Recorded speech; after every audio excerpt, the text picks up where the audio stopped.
Cari maklumat dan berita politik yang bebas, kupasan yang tepat, panas. Dapatkannya secara eksklusif hanya di Jom Channel. Komitmen kami, pentasan berita Isnin hingga Jumaat. Berbicara dan isu semasa, kami garapkan secara langsung. Panel-panel berkaliber dan profesional. Interaktif, pandangan anda kami raikan. Jangan lupa bersama kami di setiap hujung minggu dalam edisi khas mingguan. Jom Channel, moving forward, sharing a new experience.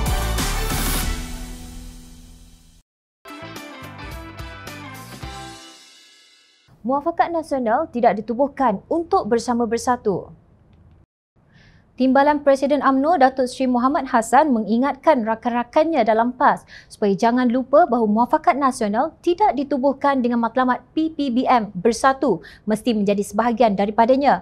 Malah salah satu sebab muafakat nasional itu dibidani kelahirannya ialah untuk menentang Pakatan Harapan. PPBM adalah komponen Pakatan Harapan waktu itu. Justru untuk memaksa UMNO menerima PPBM adalah bercanggahan dengan semangat sebenar muafakat nasional itu diasaskan. Apalagi bila mengenangkan bagaimana PPBM bersekongkol dengan DAP dalam menentang UMNO dan menumbangkan kerajaan pimpinan UMNO. Tegasnya dalam satu kenyataan, sebagai bukti betapa meluatnya UMNO kepada parti Tan Sri Mahyadin Mat Yassin, UMNO yang dianggap sebagai pengkhianat itu sehingga hari ini enggan menggunakan nama bersatu tetapi PPBM. Memang benar, muafakat nasional itu harus memayungi semua orang Melayu. Namun sesiapa jua yang ingin kita bawa masuk ke muafakat nasional mestilah serasi dengan kepentingan UMNO dan PAS. Piagam muafakat nasional pula mestilah ditafsirkan selari dengan realiti politik semasa UMNO dan PAS. Ujarnya, sikap yang sama dipanjangkan oleh UMNO kepada parti-parti lain. Kerana itu, UMNO tidak pernah mengajak keadilan, amanah, putra ataupun pejuang untuk menyertai muafakat nasional walaupun mereka juga sebahagian daripada ummah yang berkepentingan. Jujurnya kerana UMNO tidak mahu menyinggung PAS, jelasnya. Mohamad menegaskan bahawa PAS dan seluruh Malaysia telah arif bahawa perwakilan dalam Perhimpunan Agung UMNO sudah memutuskan UMNO tidak akan melakukan apa jua kerjasama dengan Bersatu. UMNO terikat dengan pendirian ini. Jadi amatlah munasabah untuk realiti ini difahami dan diterima sebelum PAS mencadangkan keanggotaan baru dalam muafakat nasional. Menurut beliau, kepentingan orang Melayu dan Islam itu jauh lebih besar daripada kepentingan PPBM menyertai muafakat nasional. Jadi, janganlah kita melakukan sesuatu yang akhirnya akan menjauhkan lagi orang Melayu daripada muafakat nasional. Nasihatnya, beliau dipercayai merujuk kepada kenyataan Presiden PAS Tan Sri Abdul Hadi Awang yang menolak gagasan muafakat nasional kerana UMNO tidak mengikut piagam yang dipersetujui ketika membentuk kerjasama di antara dua parti itu. Sementara itu, kenyataan Presiden UMNO Datuk Seri Zahid Hamidi dilihat lebih keras dan dilihat ditujukan khas kepada Presiden PAS itu. Muafakat harus membawa berkat dan tidak sesekali mengundang padah terhadap mana-mana pemegang taruh kemuafakatan. Tiada keberkatan dalam istilah muafakat apabila sebilangannya diselubungi agenda keegoan, kebencian dan kepura-puraan. Katanya dalam hantaran di Facebook, menurut Zahid, muafakat sepatutnya membawa kebaikan kepada semua, bukan untuk dimanipulasi oleh yang berdendam kesumat ke atas UMNO. Katanya sejarah ketamadunan mengajar bahaya musuh dalam selimut yang licik mengambil kesempatan ke atas kenaifan melakukan kemusnahan. Kerana itu, UMNO perlu bijaksana mentafsir antara muafakat yang jujur berbanding sebuah muafakat yang terselindung tipu daya.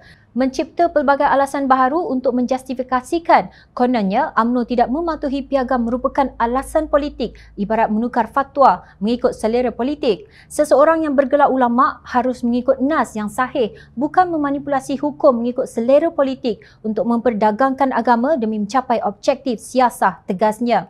Bagi pemimpin amanah, rata-rata melihat UMNO, PAS dan Bersatu sama sahaja.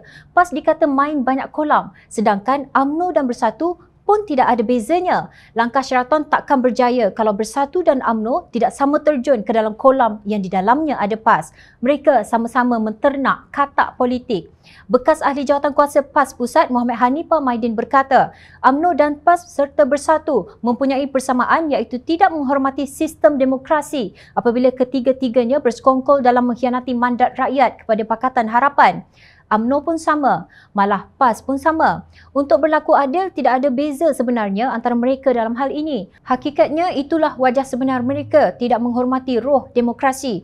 Namun malangnya mereka kini cuba menjadi penegak suara rakyat, katanya seperti dipetik utusan Malaysia. Apapun, Jom Channel mengucapkan syabas kepada Muhammad Hassan kerana mengiktiraf ahli blog pembangkang yang terdiri daripada Melayu juga adalah ummah yang berkepentingan. Ternyata di sini nampak pendirian yang sekelumit berbeza dengan Hadi Awang yang melabelkan Keadilan sebagai parti liberal dan Amanah sebagai parti Mu'tazilah. UMNO bukan tidak kenal PAS yang sudah banyak kali bertahaluf siasi dengan parti lain yang berakhir dengan penceraian. Justru tidak munasabah jika PAS mampu mempermainkan UMNO dengan tipu daya. Lainlah jika UMNO sendiri yang sengaja memancing PAS kerana takutnya kepada Pakatan Harapan. Dalam hubungan ini, UMNO hanya menuai apa yang sudah disemai. Ingat, rakyat sentiasa memerhati.